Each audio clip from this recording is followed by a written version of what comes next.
감사합니다. 오늘 성경은 갈라디아서 3장 10절에서부터 14절까지의 말씀이고 요절은 10절입니다. 무릇 율법 행위에 속한 자들은 저주 아래 있나니 기록된 바 누구든지 율법 책에 기록된 대로 모든 일을 항상 행하지 아니하는 자는 저주 아래에 있는 자라 하였음이라. 아멘. 오늘 본문 10절에 율법의 행위에 속한 자들이라고 합니다. 그래서 이 시간에는 율법의 행위에 속한 자들에 대해서 말씀하려고 합니다. 그러면 율법 행위에 속한 자들이 어떤 자를 말씀하시는 것일까요? 한마디로 율법을 지키면 구원을 받을 수 있다고 여기는 자들을 말합니다. 우리가 여기에서 꼭 짚고 넘어가야 할 것이 있는데 율법을 사랑하는 사람이 되어야지 율법주의가 되어서는 안 되는 것입니다. 사랑하시는 성도 여러분, 율법을 사랑하는 것과 율법주의와는 완전히 다른 것입니다. 율법주의는 율법으로 구원을 받을 수 있다고 믿는 것을 말합니다. 그리고 율법을 사랑하는 자는 율법을 삶의 지침으로 삼고 바르게 살려고 하는 것을 뜻합니다. 우리가 이것을 적극 권장해도 되는 것입니다. 왜냐하면 율법을 사랑하는 삶은 바르게 살겠다는 것이기 때문입니다.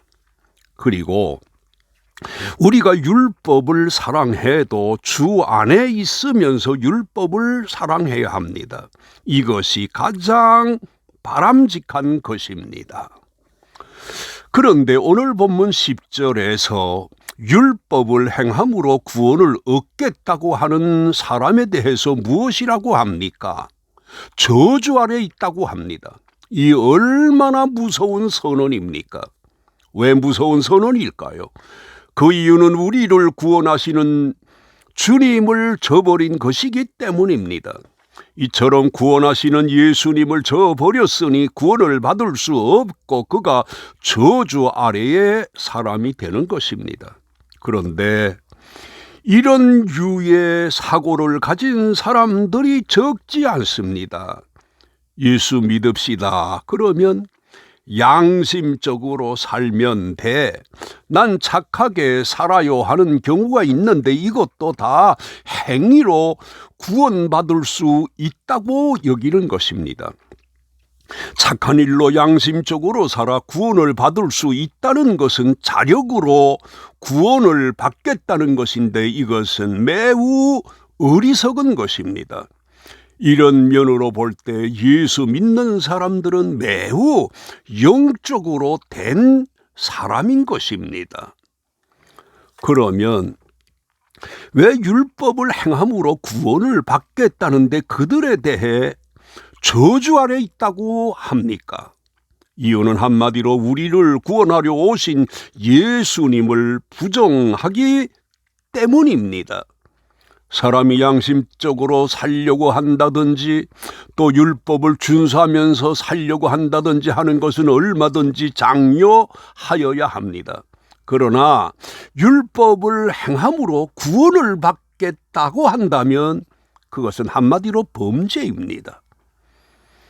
요한복음 3장 16절에서 하나님이 세상을 이처럼 사랑하사 독생자를 주셨으니 이는 그를 믿는 자마다 멸망치 않고 영생을 얻게 하려 하심이라고 하셨는데 이런 하나님의 사랑을 무시하고 저버린 것이고 하나님께서 세상을 사랑하셔서 그 아들을 보내셨는데도 그 아들을 부정하는 것이기 때문입니다.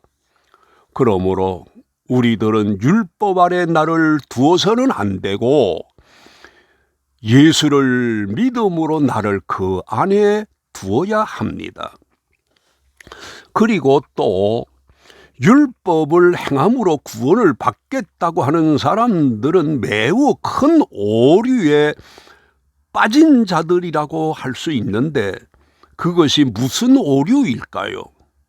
로마서 3장 9절에서 유대인이나 헬라인이나 다 죄 아래 있다고 우리가 이미 선언하였느니라고 했고, 또 의인은 없나니 하나도 없다고 하셨는데 이 말씀을 무시하고 사람이 죄인이라는 것을 부정하는 오류를 범한 것입니다. 사람이 율법을 다 지킬 수도 없지만 설령 다 지켰다고 할지라도 우리 인생들이 가지고 있는 죄를 없이 하지는 못합니다. 그리고 죄 문제를 해결하지 못하면 구원은 전혀 불가능한 것입니다. 따라서 사람이 붙잡아야 할 예수를 붙잡아야 하는 것입니다. 그러면 율법을 지키려고 하는 것이 나쁜 것일까요? 율법을 지키는 것이 절대 나쁜 것이 아닙니다. 사람이 율법을 의식하고 율법을 지키려고 할 때 그 사람의 삶이 다른 사람에 비해 윤리적으로 다른 사람에 비해 향상이 될 수 있는 것은 사실입니다. 양심적으로 살려고 하는 것도 권장할 만한 것입니다. 그러나 더 바람직한 것은 믿음으로 사는 것입니다. 믿음으로 사는 것이 율법으로 살려는 것보다 더 상위에 있기 때문입니다. 그리고 사람이 온전히 율법을 다 지킬 수 있는가에 대해 성경에서 무엇라고 합니까? 전혀 불가능한 것입니다.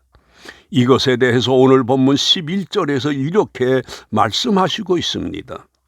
또 하나님 앞에서 아무도 율법으로 말미암아 의롭게 되지 못할 것이 분명하니라고 그 누구도 율법을 다 지키지 못한다는 것입니다.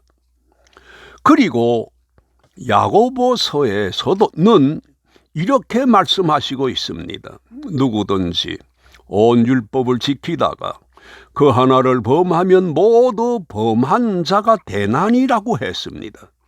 그런데 그 누구라도 율법을 지킬 수 없는 이유가 무엇인가 하면 아담의 경우 그가 죄가 없는 상태에서 하나님께서 선악과를 먹지 말라고 하신 그 한 가지도 지키지 못했던 것입니다.